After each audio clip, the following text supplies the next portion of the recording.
ranking, I don't know what that means exactly. Well, the perspective that I kind of came from when I was putting this together is like there's a lot of different risk management techniques, and then if you're an options trader as well, that just adds like a whole new plethora of risk management techniques that you can use. So if there's one rule, if you're just getting started and there's the one rule that you're going to follow, what's the one rule? I wanted to kind of talk about like if there's one thing to prioritize kind of above everything else, what is the one thing? Obviously, we want to use a wide array of risk management techniques. But if there's like one thing, especially if you're getting started, what's the one thing that we want to stay small? You got it. But why? But am I going to ruin the whole segment if I say why? Well, I mean, you can start by saying it. I put some cool graphics in here, so we're going to talk about why. Well, the reason you stay small is because it's the only thing you can actually control.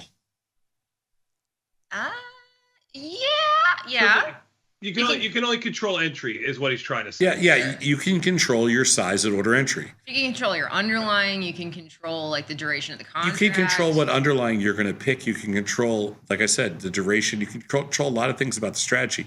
But again, at order entry, the one thing that basically guarantees the max amount of risk you're taking is the size of the trade. Yep, that's right. But we're going to talk about the guarantees part and why some of the other ones tend to fail in extreme circumstances. Hey, you're preaching to the choir, girl. I'm preaching to the choir, but go back to basics. I could just throw in some stochastic calculus if you want. No, please don't. I could. Don't try me. All right, let's go to the next slide. Okay, so introduction. Risk management is very important for sustainable investing in the long term, and the methods for suitable, portfolio risk management really depend on the style of investing and the products in the portfolio. And we tend to focus on short options portfolios and usually concentrate on a handful of risk management techniques. I'm going to focus on 3 today. So what, if any, is considered the most important? And Tom already gave the punchline, but we're going to talk a little bit about the reason why, because I think there's some pretty interesting things to take into account when considering. Now, I didn't see this yet, just so people know. I know, it's a nice surprise. Okay. Yeah? Yeah, good. Yeah, you got that right off the dome. There you go. Let's go to the next one. SMRT. So for short options portfolios, some of the most important risk management techniques include sizing, limiting position size, and overall portfolio allocation specifically to short premium strategies. Number 2, underlying diversification, also extremely important. Diversifying the sectors, types of companies, the markets, all of your underlying diversification, very important. And number 3 is managing your portfolio and position Greeks. Right? So those are the kind of big 3 that we tend to sort of focus on, big, broad classes. Tony, do you have a favorite? If you say anything but sizing, you're going to get yelled at. I'm not saying anything. Oh, perfect. Okay, cool. And yep, right, of these 3, sizing is usually considered the most important for several key reasons.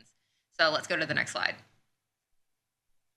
So number 1, managing Greeks. So right, your portfolio and your position Greeks describe the expected behavior of an option or part of the option's risk profile given changes in certain variables. And actively managing those Greeks allows an investor to sort of manage the expected sensitivity to changes in certain variables, right? So if we go to the next slide, we talk about kind of like the 2 big portfolio ones that we tend to use. Number 1, beta weighted delta, estimates expected change in the portfolio given a $1 change in the benchmark, usually SPY. Portfolio theta gives the expected daily time decay of the portfolio. But, and it's a big but, the Greeks are derived from the Black-Scholes model, which assume constant volatility and smooth price movements. So once you enter into highly volatile market regimes, these assumptions often break down, which means that in this context, the Greeks tend to be less reliable as risk measures, right? Make sense? Mm-hmm. Totally. Remember, the Greeks are based on models, and models make very simplifying assumptions about the market, and sometimes the market really significantly deviates from those assumptions. In regular market conditions, obviously maintaining the Greeks and managing the Greeks is extremely important, but it's not as foolproof as some of the other methods, right? Yeah? Yeah. All right, we'll go to the next slide. I'm not going to argue with you. I'm going to argue with it. Okay, now we got some pretty pictures, so we'll capture Tom's attention. Underlying diversification is also extremely important because it reduces a portfolio's sensitivity to idiosyncratic risk factors. So company, sector, market-specific risk factors, right? If you're trading a bunch of different assets that are diversified across sector, then Apple having a really bad day isn't going to hurt the portfolio overall, right, as much as having more exposure to certain directional price movements, right? But underlying diversification alone does not fully protect a portfolio from systemic risk factors that become exacerbated during a market-wide event. So specifically, when shit hits the fan in the market, we see pretty significant strength and price correlation across all of the different sectors across the market, right? And this is one of my favorite little GIFs. This is from my Geeks presentation, but this is SPY and different sector ETFs. And you can see during the 2020 sell-off, all of these 30-day price correlations become a lot stronger and kind of converge towards one, right? Yeah, we just had somebody write in this morning on this exact topic and saying, if the market goes down, why does correlation really matter? And it still matters, but it matters a little less. It matters a little less. And even in 2020, utilities started to become more correlated to the market, actually became pretty strongly correlated to all of the other sectors, right? And this is kind of closer to a systemic event, right? Remember that diversification helps with idiosyncratic risk. So Apple has a bad day, your diversification kind of protects from that. But if the market dumps, right, then that doesn't offer that same kind of protection.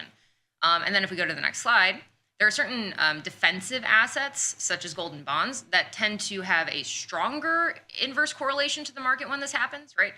That might help reduce some of the portfolio's directional risk exposure.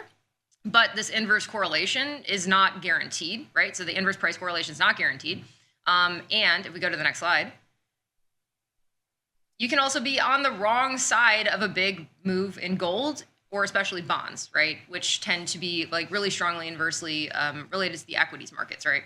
So you can be on the wrong side of a big upside move in one of those two defensive assets. That's thing one. And then number two is these implied volatilities actually tend to remain correlated.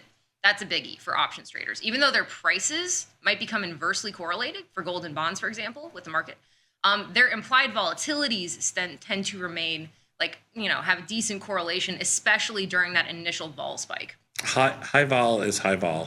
High vol is high vol, and especially during the initial vol spike. What we see in a lot of sell-offs, just looking at the data, is once that initial vol spike happens, the volatilities tend to converge a little bit, depending on how gold and bonds are kind of respond to the market volatility. But with that initial spike, what this means is even though your prices might not be super correlated or might even be inversely correlated, your implied volatilities can still result in losses in the option contracts, right? That's where diversification can fail an options trader, specifically in these highly volatile market contexts, right? Yeah. Okay, let's go to the next one. That's exactly right. So this is I pulled a little excerpt from the Unlucky Investor's Guide to Options Trading. I don't know if you've ever heard of it. I saw it on a bookshelf once. I saw it on a bookshelf once, yeah. Yeah, I saw it in a lot of dust on it.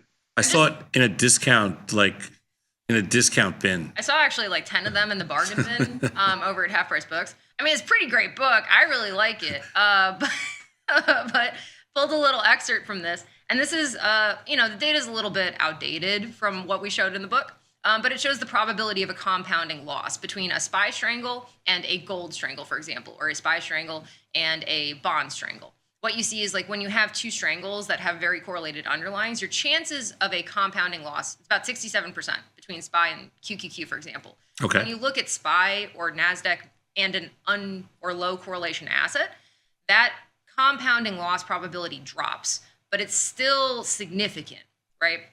SPY and gold, right? If you look at the probability of a compounding outlier loss, 2x loss, there's a 36% chance of that happening based on the data set used in the book. Yeah. 36% is a lot lower than 67%. I know. I like that. It's still high, right? Yeah. It's still high. And a lot of that is tied to, we just see volatility spike across the market. We see large price movements that obviously will hit either side of a neutral strategy, right? And so that's where diversification tends to fail. It's specifically those extreme contexts, which makes sense because at that point you're dealing with systemic risks. And at that point, all of the correlations between the volatilities can potentially hurt an options trader. So it only offers so much protection, right? Let's go to the next slide. And now, beautiful. The punchline. In comparison, position and portfolio sizing strictly or approximately limit the portfolio capital exposed to a market event. Depending on whether you're trading defined risk or undefined risk, there's some kind of cap-ish around how much capital is exposed, right? And this is why sizing, especially limiting portfolio capital allocation. If there's one rule between sizing a position or sizing overall portfolio allocation to short premium, it's specifically, especially portfolio capital allocation to short premium, that is especially resilient against systemic risk and turbulent market conditions. And at least to me, this is considered the most important. I consider it the most Yeah, but let's remember one thing about this slide. Yeah. That this is the most conservative case. Yes. I stress that because I feel like a lot of people have, used this slide, and we have the most conservative case, we have a moderate, and we have an aggressive. And this is the most conservative, which is what we show. The moderate is about 30 to 35% more, and the aggressive is about 30 to 35% more than the moderate. Sure. So the numbers can go up dramatically, especially, large accounts versus small accounts, all that other kind of stuff. But like that 35% number right now, because we're in the 20 to 30 range in the VIX, that 35% number is the most conservative case. The moderate case, which would be 30 to 35% more, would put you about 50%, and the aggressive case would put you about 65. Right. And there's a lot of nuance that's not being encompassed by this chart, right? Because this is 35% max allocation to short premium positions, but that's you can still allocate to other stuff. The point of having these kind of really rough guidelines is that you have reserve capital available in case there is a vol spike, right? If there's a vol spike, some kind of market turbulence, you have capital available that is protected that you can deploy during those kind of more favorable conditions. That is the point. And the actual number that you use really depends on what your risk tolerances are, right? Because our research shows that going back, looking at different periods where there's been huge drawdowns in the market, that in order to have enough capital to make additional trades during periods of expanded opportunity and also having enough capital to withstand certain market moves, that's what these numbers are based on. Sure. Yeah, and that's it's not, necessarily good to be trading around the extreme, super unlikely black swan events, right?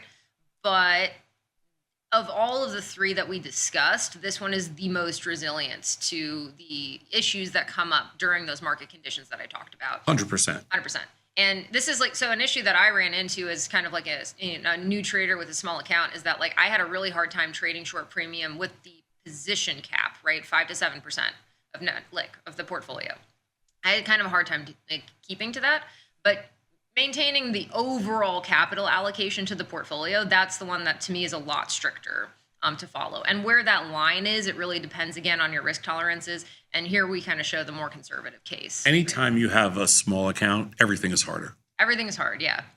Everything's a little harder. I found myself bending that rule probably more times than I should have. But yeah, it's the overall capital allocation. Again, because having that reserve capital is so important that, for me, is the most important. Yeah.